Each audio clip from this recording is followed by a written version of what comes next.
Welcome to the Wildlife for You podcast and the Old Man Johnson series.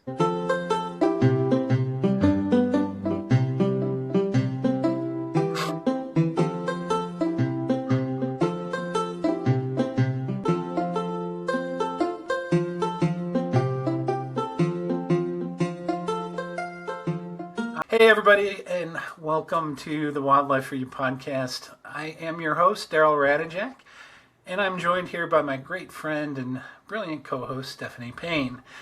Now, let me start off by saying today's podcast is going to be a little bit different than our normal podcast. It is? Wait, what? Yes, it is. Don't you think it would have been a good idea to fill your brilliant co-host in before we started the show? Well, I would have thunk that my brilliant co-host would have figured that out all on her own. Yeah. Okay. How? Like, am I supposed to just cosmically know these things? Well, yeah, for starters, how did our interview go this week with Old Man Johnson and #Hazel? It went horrible And why is that? because they stiffed us, right? Like they stood us up, they left us hanging. Apparently, Old Man Johnson decided that he was going to take Hazel on some field trip or something to show her all the old homestead sites up in Rattlesnake Hollow, and we didn't even get a chance to talk to them. Exactly. And hence why we're going to do a few things different on this episode stuff. So I figured since our last podcast on bear spray went over so well, and I absolutely loved that podcast, I thought we'd revisit a portion of last week's podcast and explain a few things and help our listeners understand that situation a little bit better. Explain things. I mean, I thought we did a pretty great job of breaking down the difference when it came to using bear spray versus trying to use a gun to fend off a bear attack.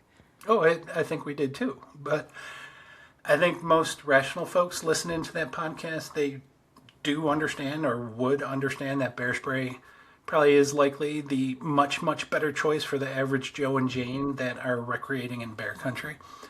What I think we need to explain better, however, is the parts where we were kind of cracking up behind the scenes laughing at each other, because what we did is we had this personal experience with this bear spray topic or bear encounter topic, and it's pretty much how I saved your life on that fateful bear encounter day that we had. No. You did not just go there. Yeah, I went there last week too, so.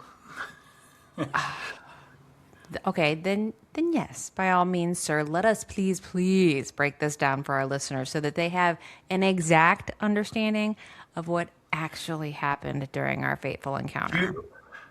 Do you have a Bible on hand right now? Because I need you to swear to tell the truth, the whole truth, and nothing but the truth. I have my phone, and my phone has a Bible somewhere in the interwebs. So I will put my hand on this phone, and I will swear to it. All right. Yeah, and I do too, as best as I can recall, and as best as Stephanne can recall. We're going to recount an experience we had with a bear encounter that we were referring to last week when we were discussing the pros and cons of bear spray versus carrying a firearm or a gun with you to help you out during a unfortunate bear incident. So before we get started, Steph, I don't think we could stress this enough. I think it's really good to tell our listeners every once in a while, usually once every couple of months, we get like one or two more listeners. So it's probably good that we rehash our background, because we're always talking about wildlife topics and we get into detail, and even the bear spray topic. It's like, why in the world am I listening to these two characters? So I think it'd be good to give a little background about who each of us are. So you want to start? Fair. Yeah, I think we can do that. So wildlife biology, education, my main stint in wildlife outside of doing a whole lot of volunteer work with the TWRA, Tennessee Wildlife Resource Agency, was primarily in the wildlife human attack response training realm. I was very big into that for, over a decade. Love wildlife, spent my entire life outside with a lot of times it was with my mom thinks the nature is the walk between the car and the wall, like that parking lot is the nature.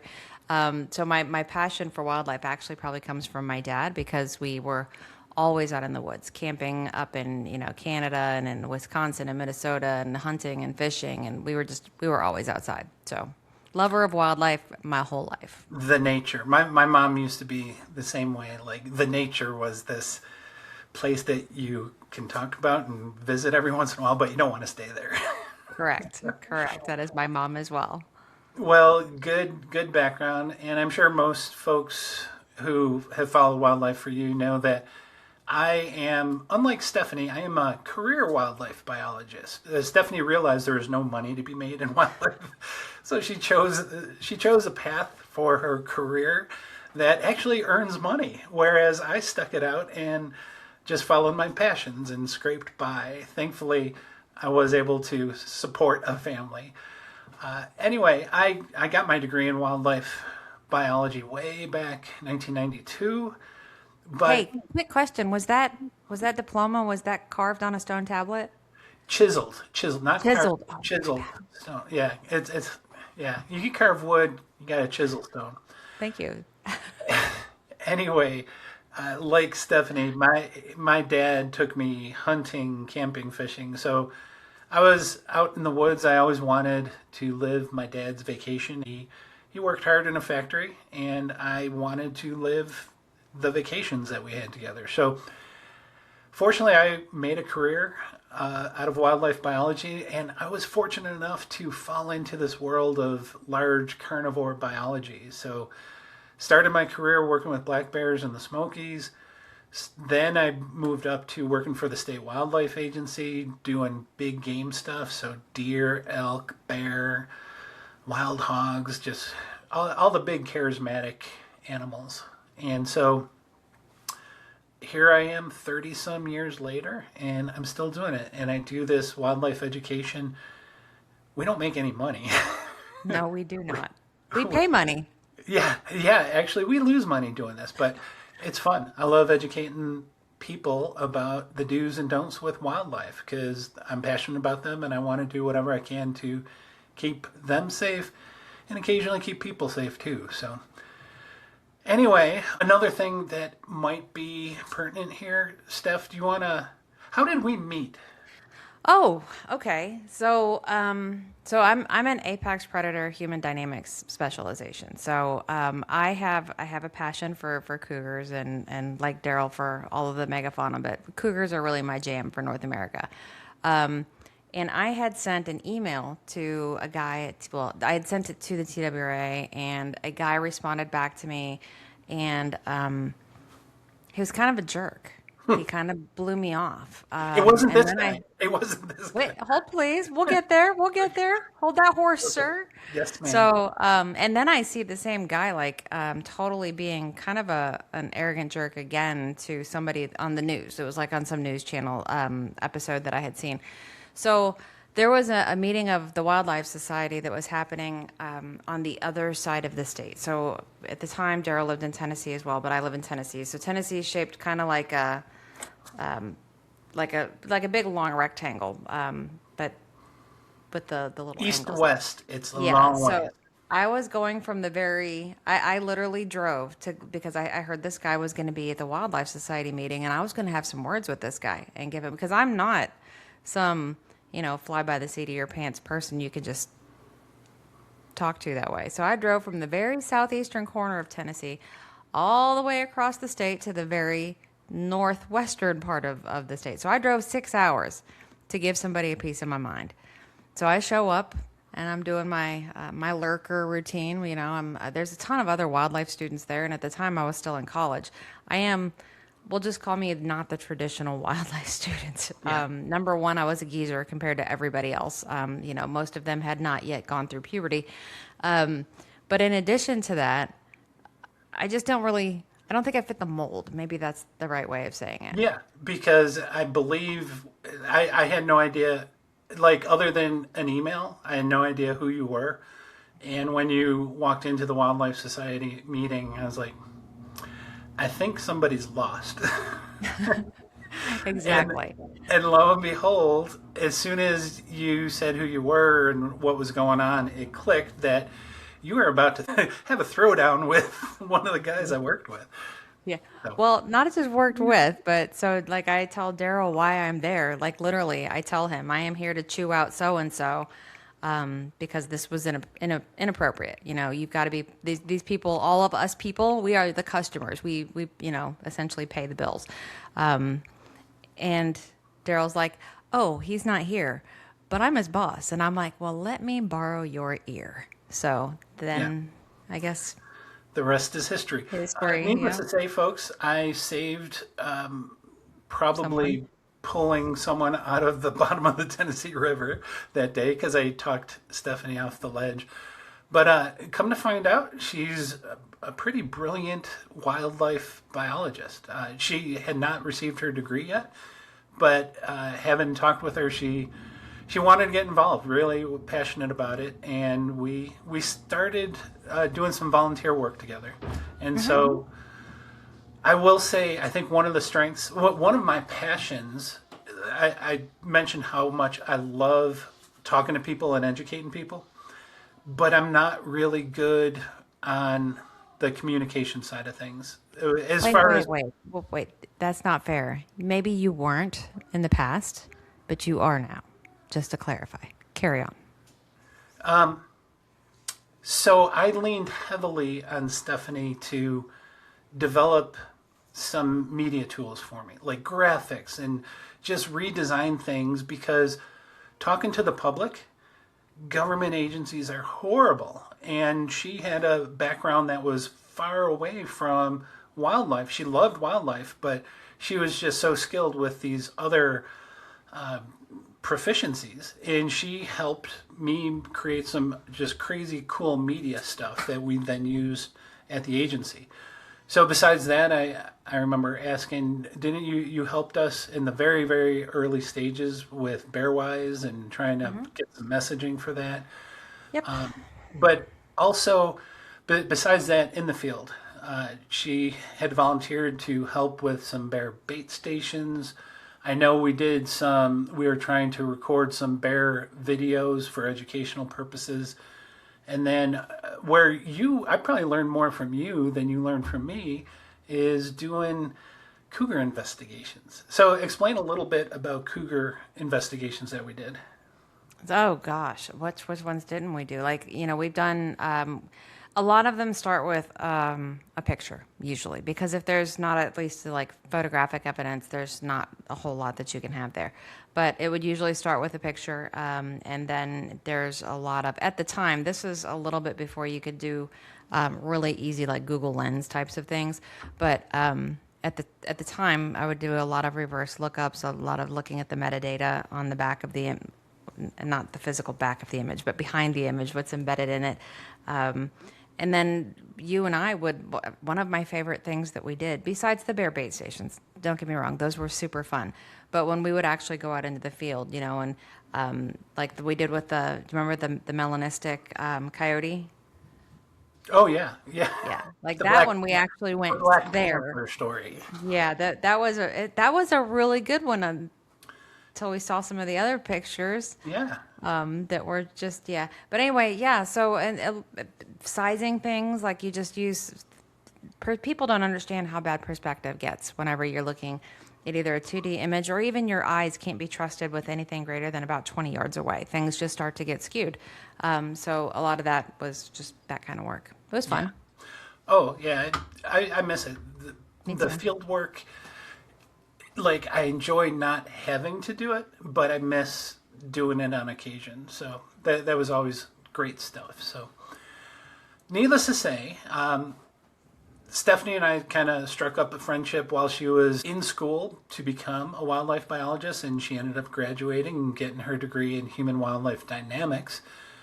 And one of the things that I was asked to do, I was chief of wildlife at the time, and I was often invited various parts of the state to participate in different events, different hunts, different things going on all over. And one of the invitations I received was to go on a hunt in Cherokee National Forest. This is far east Tennessee, rugged, rugged mountains. And so I had gone out there, and Stephanie was invited to the same hunt. And lo and behold, we kind of got teamed up together. And so before we knew it, we were out in the woods. And I will let Stephanie begin the story. How about this? Because I know you're going to think I get things wrong, even though I don't. I'm going to think. So, bottom line, we started the hike up to the top of this mountain, and we started about 4 a.m. Like It was stupid early. Yeah, it was stupid early stupid early. because it was a couple of hours before daylight, and we were given a point on a map to get to, and neither of us knew like where we were even going to be going on this trip. And lo and behold, we had probably 3 or 4 stream crossings. And Yeah. I had only brought boots that were kind of like ankle high, and I don't even know Same. what kind of boots Same. you had. But a couple of the stream crossings we had were probably above our kneecaps, so completely soaking wet. Boots were absolutely chock full of water, And and it's like 32 degrees. I was just going to ask you the temperature. It was just above freezing. Okay, fine, 33. Okay, there you go. It was on the verge where if precipitation fell, it would be debating on how it would come down as rain or snow. So bottom line, it was really, really cold. And it took us a couple hours to get to the top of the mountain. And we got up there to the point we were supposed to go at. We were just sitting there. And I'm going Well, to I mean, go ahead. we weren't just sitting there because remember my feet were frozen. Oh, yeah. I was just going to say, I was trying to hide how cold I was. And I looked over because, like, I was shivering, and I looked over, and I think I saw you shivering too. I And was I probably blue from like top to bottom. and I asked, would it be okay if I started a fire? And you like threw me a lighter before I even finished the sentence. I couldn't, yeah, because I don't even think I could twitch the lighter. Like, Yeah. And so we gathered up some kindling there and just started a fire on top of this hill. Don't worry, we were safe. It wasn't going to be a big fire, but we had to dry our boots out. We were soaking wet. And so we fired it up. It was, folks, if you've never been like bitter cold, like where you think you're going to get hypothermia and then you're by a fire, it is the greatest thing. It's like eating that Ritz cracker when you haven't eaten for 4 days. It's like, this is the best Ritz I ever had. well, and I like remember I took my because it wasn't just my boots. I took my socks off and I had them on sticks. And like And I'm they're like steaming. singing, like wool socks roasting on an open fire. It was great. Yeah. So anyway, it was a couple hours on top of the mountain, and next thing you know, we're sitting there, and I think we got everything dried off the boots and the socks, so we're feeling a little bit better. And then off in the distance, it was a surreal, really quiet morning. Didn't hear much wildlife, not many birds. What month was it? Do you recall? December. Was it December? I think So it it was was. December. Oh yeah, so it was, yeah, and understand December in the mountains, not many leaves on the trees. It's cool. It's barren. It's pretty much empty in those mountains. And we were sitting there, and then off in the distance, what did we hear? Dogs. Yeah, we hear these I was like, dogs. Daryl, do you hear that? He's like, Yeah, yeah, I do.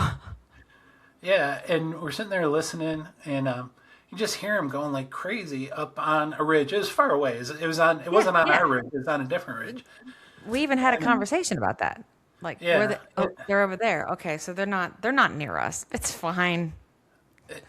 exactly. And so then they quieted down for a little bit, and we were just sitting there twiddling our thumbs, and then brrr, we hear these dogs again. And I remember you turn like, sounds like they're on our ridge, and listen a little bit more, and it's like, I think they are on our ridge. And I That was about remember, the time we got up, right? yeah, and I And remember, safely put out our fire. yeah, and we were trying to figure out like where the dogs were going or like what was going on. And I remember we walked up the hill maybe about 30, 40 yards just so we can see better, like where we're hearing these animals. Yeah, because I mean, you need to probably explain that we're on a finger ridge. Yeah. Yeah. So multiple ridges up in this section. We're on one top of the ridge, and then there's like a little dip in front of us, and then there's another ridge about how far away? Probably 60, 70 Um, yards. if well, I mean, depends, right? Because they were up to our right, they were getting closer together as they neared the top, but Yeah. down near the bottom. But for where we were, I don't even know if it was that far. I would say 50 to 60, but Yeah, so needless to say, we walked up the ridge that we were on just so we could get a better view, and we're like, "What the heck's going on?" Because we hear these dogs going crazy, and we're looking, and I remember like you were standing in front of me, and we were both carrying firearms at the time. I had a shotgun, and you had a 30 out rifle, six, yeah, a 30-06, a big rifle, and we're sitting with there with a glass scope. with a That's scope. important. That's very important. This is very important for the Yeah, story. and we kind of explained a little bit of this with the whole firearm Yes, discussion last week, bear spray, yeah. and Because I so was like, I remember because I was like, Daryl, they sound like they're coming straight at us. yeah, and these dogs were barking like crazy, and we're kind of like, oh my gosh, what the heck's going on? And lo and behold, we're kind of staring at this ridge in front of us, and what comes up over this ridge? Oh wait, This wait, wait, wait, black wait, bear. wait, wait, wait, wait. Okay. Before I say that, when we walked up the ridge to kind of get a better vantage point to see what all the commotion was, one of the things we did, we found a game trail that kind of things were Very well wide open. used. You could see, and it was a fairly worn path that animals use all the time. So we kind of walked up that game trail, and we got to a point where there's a good vantage point where we can see the other ridge. And now you can say what happened. So lo and behold, on that ridge that we're looking at, a black bear comes barreling over the top of that ridge on our game trail. And Daryl's Full, like, full, full on run. Yeah. yes. So Daryl's like, oh God, shoot the bear stuff because it's coming straight at us. And I've got, keep in mind, y'all, I have got a glass 30-06. So I'm trying to look through and I've got mine, it's scoped out for far away. So I'm trying to look through my glass to see a moving object coming at me at a very fast rate of speed. And I'm like, can't find it. And Daryl's like, shoot the bear stuff. And I drop to a knee and I'm like, can't see it. And now you take Shoot. over, sir. Yeah. So this thing, I wish you could imagine in your head. You've probably seen like bears kind of lope away, kind of half-heartedly run. This was nothing like this. This was picture picture that greyhound that's chasing the rabbit around the track where they're going full bore. This bear was going full bore, coming right at us. And when we initially saw it, it was probably 50, 60 yards away. I tell you what, folks, bears can cover ground so incredibly fast. So although it's kind of slow motion in my mind, I'm probably sure it's slow motion in your mind. This bear was closing the distance in a matter of seconds. And I told Steph, you got to shoot the bear. And it's coming right at us. It was literally on the path, going to run us right over. Well, And and I don't want people to think that with us having that dialogue back and forth, that was a long period of time. It was literally, here comes the bear, shoot the bear stuff, can't see it, shoot the bear stuff, can't see it. shoot the damn bear. Yeah. And then all of a sudden I hear Steph say, I can't find it, you take it. This whole time, I put all my faith in the world in Stephanie protecting us. With the glass rifle meant for a Yeah. long range shot. So, lo and behold, and understandably, I don't blame her whatsoever because it's near impossible to pick something up in a scope that is moving that fast. But it kind of surprised me. And folks, I was standing there in awe. And like, I never even took the gun off my shoulder. It was still on my shoulder when she said that. And I was like, holy crap. So as like one fluid motion where I kind of grabbed the gun off my shoulder because I'm like, uh-oh, I'm the last line of defense, and all I have is this firearm on me. And if you don't know anything about guns, you can preload the ammunition, and the gun I was carrying carried 3 rounds in it, the shotgun. And the first thing I did is when I was lifting the gun up, you were going to say something. Well, I was going to say you probably should exchange, it's a pump. Yes. The gun I was using it was an 870 pump shotgun. It was a Remington. And the way it works is you can load the rounds into the not the chamber where it fires, but into the, what's it called? The ammo cartridge chamber. No, there's a name for it, and I feel like an idiot because I taught Hunter Ed for so long. Anyway, you could preload it, and then you would have to rack one of the shells, or like pump the shotgun to load one of the shells into the chamber so it's ready to fire. I had already done that, like to start the day, just to be at the ready. And so the first thing I did when Steph said she can't find it, you take it. The first thing I did is I went and I repumped the shotgun, and what that does, if there's one already loaded, it ejects the shell. So she tells me, you take it. So I go click, click, and the first round goes flying 3 feet away from us. The first live round. Yes. So now we're down to 2. So the magazine chamber has one less thing in it. Yeah, we started with 3. Now we're down to 2, and I haven't even like brought the gun to my shoulder. And so at this point, again, it's slow motion in our minds, folks. You cannot understand the high pressure intensity of it, and so trying to not get run over by this bear coming full speed. The very first one I actually fired, I don't even remember putting the gun up. Don't even know, it didn't even come close because I didn't even bring the gun to my shoulder. Go ahead. But it was very. I was still kind of in front of. I was more to the side of you, but I was still in front of you. So like your barrel came down over my shoulder essentially. Yeah, it was. Yeah, I was safe. Stephanie was clear in the safe, but the gun was close to her because she was in front of me and down off to the side. And so the first time I shot towards the bear, it was less than 20 yards. Yeah. And so that kind of like suddenly the bear was aware that we were there. It was not coming at us to kill us. We kind of knew that, but it didn't matter. It was coming right at us. And so the second round I fired was probably less than 5 yards away. Missed completely both times. I'd like to think subliminally I missed on purpose because I didn't want to really kill that bear. Because, What?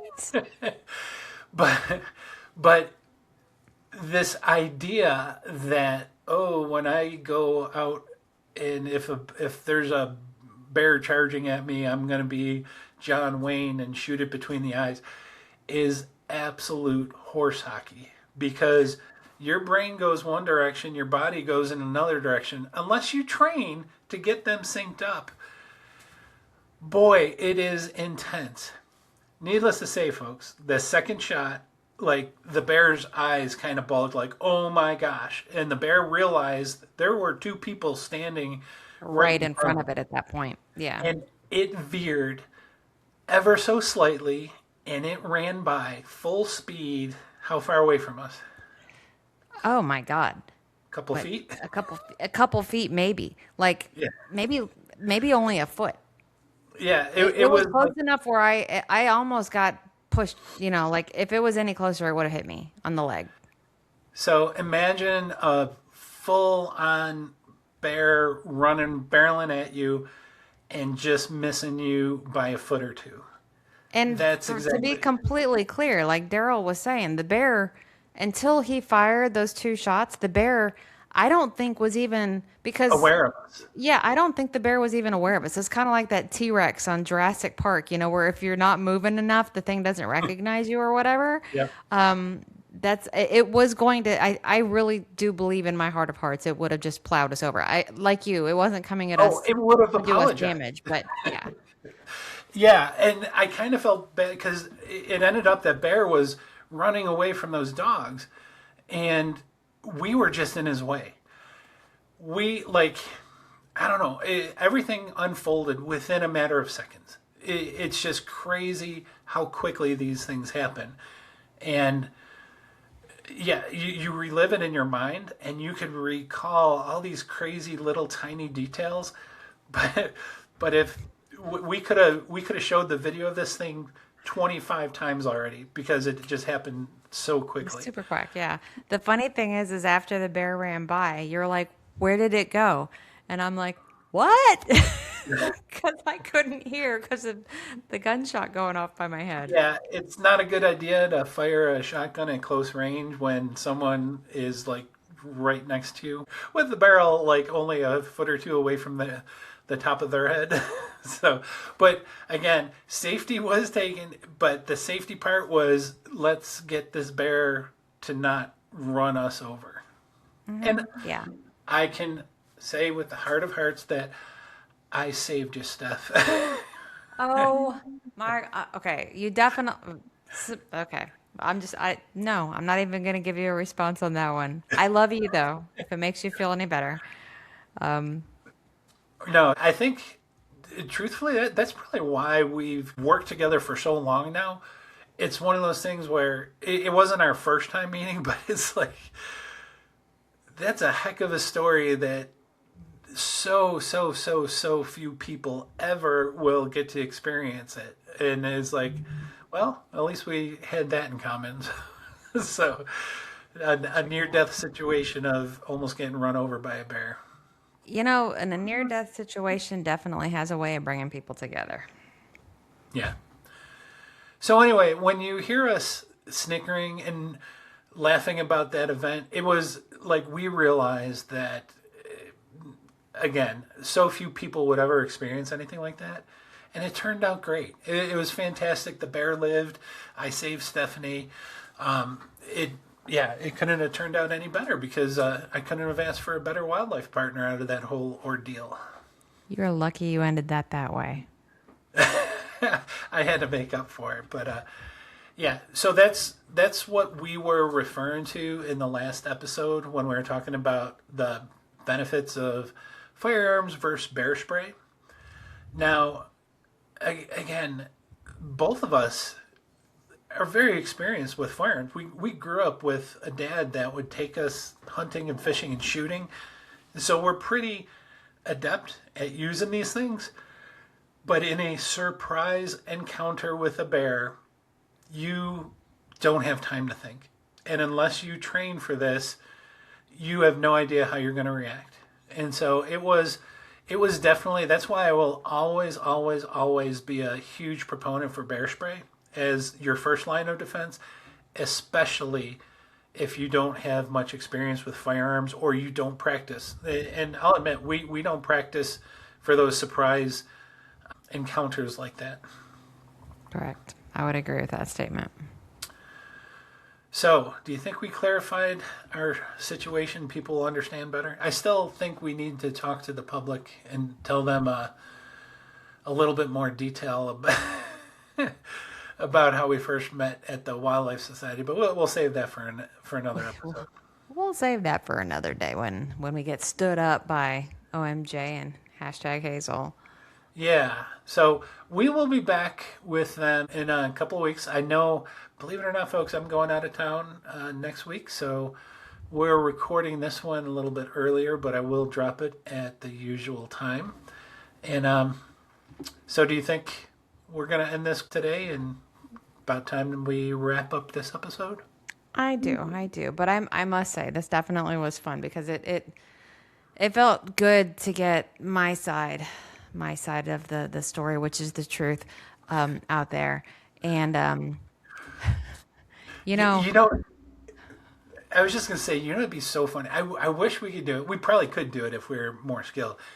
But I'd love for you to make a video and recreate the whole scene exactly how you see it in your mind's eye. And then I would do the same in my mind's eye, just to see how the two compare. I bet, you know what? I have so much faith in you. I bet that they would actually be pretty It, darn similar. it would be close, but yeah, it was a neat event, and I It don't was. really, yeah, I'd prefer it doesn't happen again, but if it does, so be it. If it does, I will let you be my savior again. Yeah. And fire, throw out Well, your first live round and then fire twice and miss the bear. if we were in different positions and I was in front and you were in back, you would probably have a bear hanging on your wall. So anyway, Whatever. yeah. Whatever. All right, Steph. So is there anything else you want to add for today's episode? Actually, there is. Are you as excited as I am to visit with Old Man Johnson and hashtag Hazel to hear about their field trip, how that went? Oh my gosh, I so am. Mostly right now, I'm just praying like both of them are still alive. Can you just picture the two of them together riding in like an old pickup truck up and down those hollers? I'm number one. Like, I am sure that like hashtag Hazel is probably like she's probably spraying the whole thing with Lysol, and she probably has 14 things of like hand sanitizer. And I'm wondering if I mean, don't get me wrong. At the end of the day, my bet is on Old Man Johnson, but on the flip side, I bet she's got him wired up with a GoPro. So she has evidence. Probably. Yeah, I think I would bet on Old Man Johnson too. I think he's got some ghosts in his closet that he's hoping to take to the grave with him. So anyway, I'm sure we're gonna have some pretty good banter to share with you next time we hear from them. So since you're forever in my debt because of this bear encounter, Steph, I'll let you wrap things up today. Once again, folks, I, the truth one of the two of us, obviously, love talking to you about wildlife, and Daryl does too.